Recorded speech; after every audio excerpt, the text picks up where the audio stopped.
On the day we were supposed to start our honeymoon, he surprised me by giving me papers that said he wanted a divorce. He said he was taking his whole family on the trip, and if I didn't like it, we could split up. Inside, I was furious. Okay, fine, I thought to myself.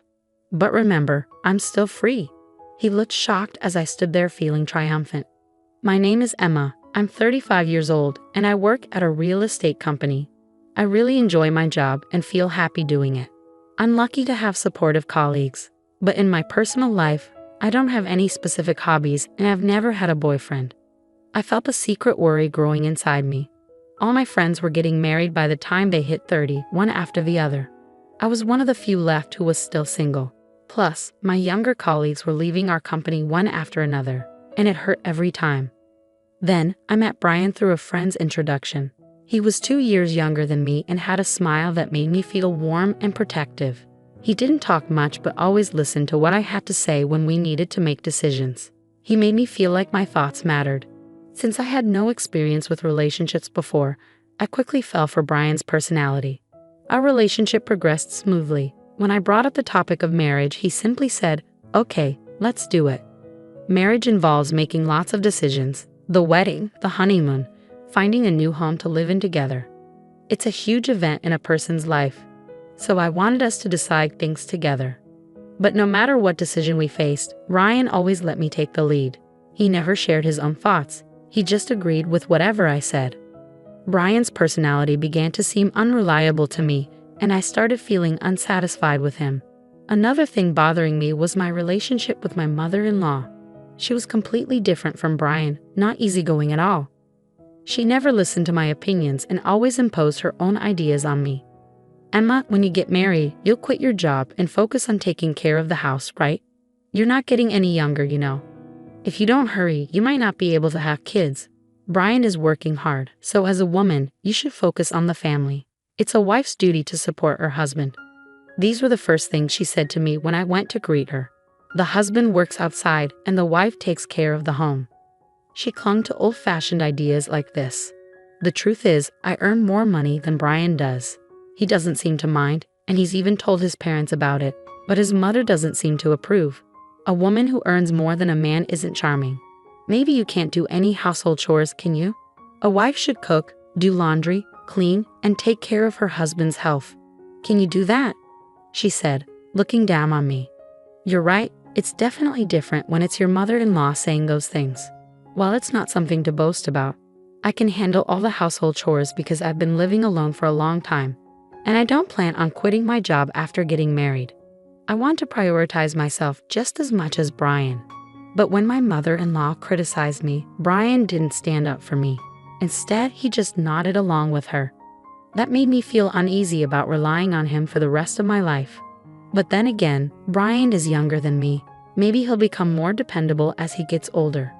If this marriage doesn't work out, I might never get married at all. My mind is torn between anxiety and desires, stuck in an endless conflict. But time doesn't wait, even when I'm troubled. There are so many decisions to make for the wedding. Where to go for the honeymoon, arranging time off from work, and more. The to-do list keeps growing, and it's making me feel even more uneasy. I was juggling busy days, preparing for both work and marriage. One day, I talked to Brian about our plans. Considering our work schedules, we can only take a long vacation at this time. So should we have our honeymoon during this period? I asked. Yeah, that sounds good to me, Brian replied. Both of us had similar quiet periods at work, so this was our only chance for a long vacation. But there was a problem with the wedding. The venue I've always dreamed of is so popular that it's booked for over a year in advance. In that case, what do you think about having the honeymoon before the wedding? I checked, and some people do that. If we have the wedding first, it will be another 2 years before we can go on the trip. If you're okay with it, Emma, then I'm fine with it too, Brian said.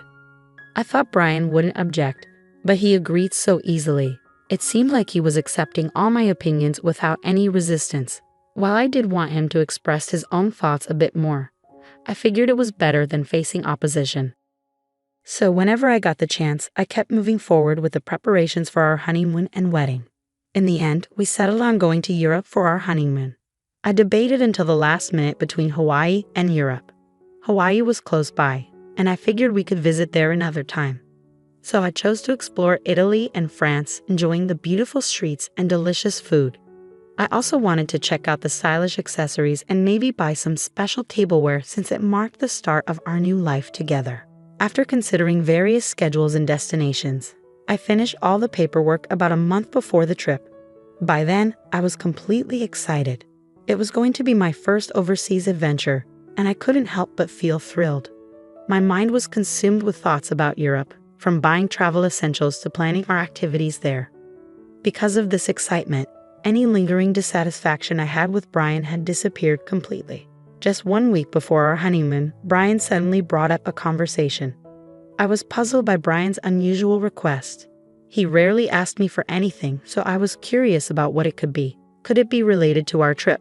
Did he find a place he wanted to visit? I was filled with anticipation as I asked him, "What's wrong?" Brian innocently made his request, saying, "I want to go to see Taylor when we're in Paris. Mom really wants to go there." I was taken aback. "Your mother-in-law?" "Wait, what do you mean?" I couldn't keep up with this sudden turn of events, but Brian seemed to think it was obvious. "Well, since everyone else is going, we'll all be together even during the trip, right?" "What do you mean by everyone?" "It's our honeymoon, so it's obvious that it's just you and me going." "But my mom thinks it's normal for the whole family to go," Brian explained. "First of all, I only made reservations for 2 people. You and me, Brian. The deadline for booking was 7 days ago. Today is the last day to register. Whether we go together or not, I only booked for 2 people, so it was impossible for the whole family to join. If you ask the travel agency, they might be able to sort something out," Brian suggested. I was stunned by Brian's statement when suddenly, the intercom in the house rang. On the screen, I saw my in-laws. Without any regard for my surprise, they entered the house with a load of bags. Ignoring my objections, my mother-in-law's eyes sparkled as she declared, "I thought I'd leave the luggage here since we're leaving soon. I'm so excited." Brian chimed in, "Just leave the luggage here," and began leading them into the room without asking for my consent. "Wait a minute."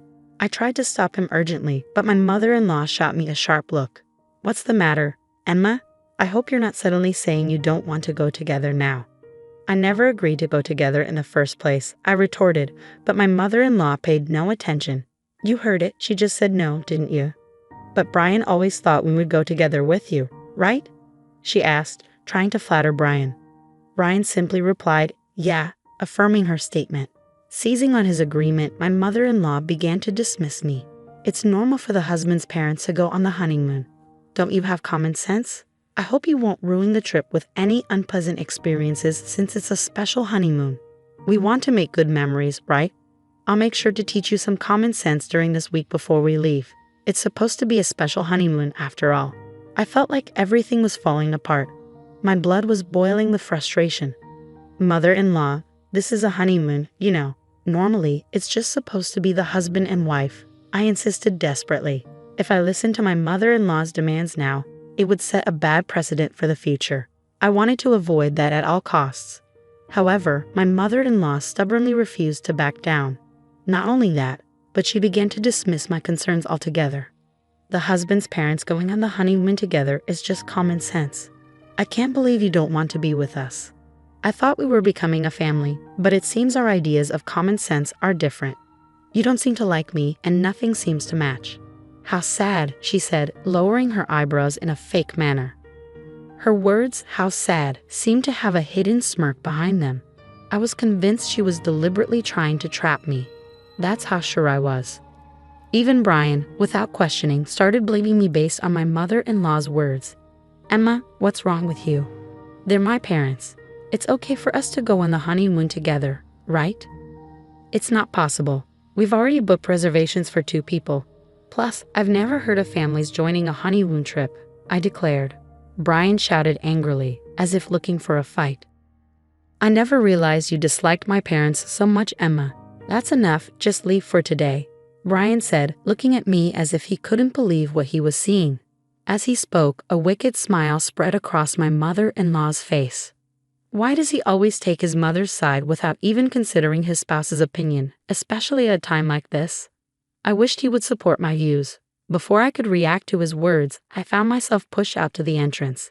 Just before the door closed, I caught a glimpse of my mother-in-law's smug expression. Left outside, I felt powerless.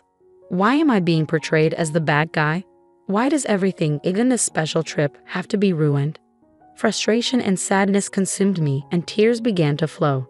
A few hours later, I received a message from Brian. I want you to see if it's still possible for them to join the tour. If not, we'll cancel this trip and find a tour where all 4 of us can go. Please think rationally. If you reconsider, we can sort it out properly. I don't believe I'm in the wrong. It seems like there's no reason for you to apologize or respond. Brian hasn't contacted you since his last message, and it's likely he's upset too. Time passed, and the day of your honeymoon departure finally arrived. Despite feeling unable to enjoy it in your current state, you had spent a month preparing for this trip, so you couldn't refuse. As you were getting ready to leave, the intercom rang, and it was Brian coming to pick you up. You hadn't seen each other since the incident, so you didn't know how to act around him. His arrival indicated that he still intended to go on the trip, but strangely, he didn't have any luggage with him. Instead, he handed you divorce papers. After hurting my parents, you still planned to go on this trip, didn't you? He accused. I'm taking my whole family on this honeymoon. If you don't like it, let's get a divorce. My mom said it would be better that way, he added, thrusting the papers in front of you. In that moment, you finally saw his true colors. You had thought he would listen to you and prioritize your feelings, that he was a kind person. But it turned out he didn't have his own opinions, and he put his family before you. That's who Brian truly is. As I came to that realization, my feelings for him began to cool down. Even if I were to marry him, I couldn't see myself overcoming the challenges that lay ahead and becoming a family with his mother-in-law. It just seemed impossible. Determined, I pointed at the divorce papers in front of me and said, "Sure, but remember, I'm still single, you know." "Huh?" Brian exclaimed, clearly surprised by my words. "Single? What do you mean? Weren't you listening? We talked about going on the honeymoon but delaying the registration until the day of the ceremony. I made sure to get your permission, Brian. You didn't forget, did you? The marriage certificate is still in the drawer, and you even said, 'If you are fine with it, Emma, then I'm fine too.' That's right, divorce or not, we're not even married yet. There's no problem with going on the honeymoon with my maiden name." Maybe you remembered my words. Brian's expression suddenly changed. But then he turned red and raised his voice in frustration. "Are you out of your mind to give up on marriage just because of a honeymoon? Get a grip." I responded, matching Brian's intensity with my own strong voice. "This is the result of me being rational. I've been so desperate to get married that I couldn't see reality clearly. I don't think I can be happy marrying someone who doesn't listen to their future spouse's opinions and doesn't support them. I'd rather stay single for life. Thanks for making me realize that. Haste makes waste." I keenly felt that this saying was true. "Hey Emma, let's calm down and start over from scratch, okay?" He looked like he was about to cry. His pleading voice trembled. "But I won't be fooled anymore. I will break free from this guy." Without realizing it, I found myself shouting loudly at Brian. "If you're so desperate for a family trip, why don't you go with your family of 3? But in return, you'll have to plan everything from the tour reservations to the itinerary all by yourself. After always relying on others, it's about time you experience the difficulty yourself. If you think you can handle it, go ahead, you indecisive man." I pulled out the marriage certificate from the drawer and tore it to shreds in front of Brian. His mouth hung open in shock at the sudden turn of events. Overwhelmed by my determination, Brian was completely taken aback. "Do you understand how serious I am now? I refuse to have a future that's dark. It's over between us. Why don't you go back to your beloved mommy and cry to her, you mama's boy?" Leaving a stunned Brian behind, I slammed the front door shut. Given his demeanor, he might actually go cry to his mother. I could easily imagine that happening. Afterward, I contacted the tour company to cancel our reservations. Since it was a same-day cancellation, we were charged 100% of the fee. I billed Brian for the entire amount since he was the one who ruined our honeymoon. It felt like the right thing to do. Later, Brian blamed me for the failed marriage and spread rumors about it to those around us. However, it seemed that no one sympathized with him among our relatives and coworkers. Instead, he started to be seen as an unconventional mama's boy due to his past actions and was disliked by many. When I told my parents about the divorce, they were initially surprised but quickly accepted it. Marriage isn't the only source of happiness. As long as you're happy, Emma, that's what matters. I couldn't be more grateful for my mother's words. As a side note, since then, my hobby has become traveling. I felt it would be a waste to let long vacations go to waste, so I embarked on my first solo trip. Going overseas alone was a bit daunting, but I enjoyed a relaxing time in historic cities I had always wanted to visit. Wow, being alone is actually quite enjoyable. Thanks to the historical adventure trip, I've started to fully enjoy solo traveling. Whenever I have time off on my next break, I'm planning to embark on my next overseas trip. I've begun a life where I won't let myself be controlled by marriage alone.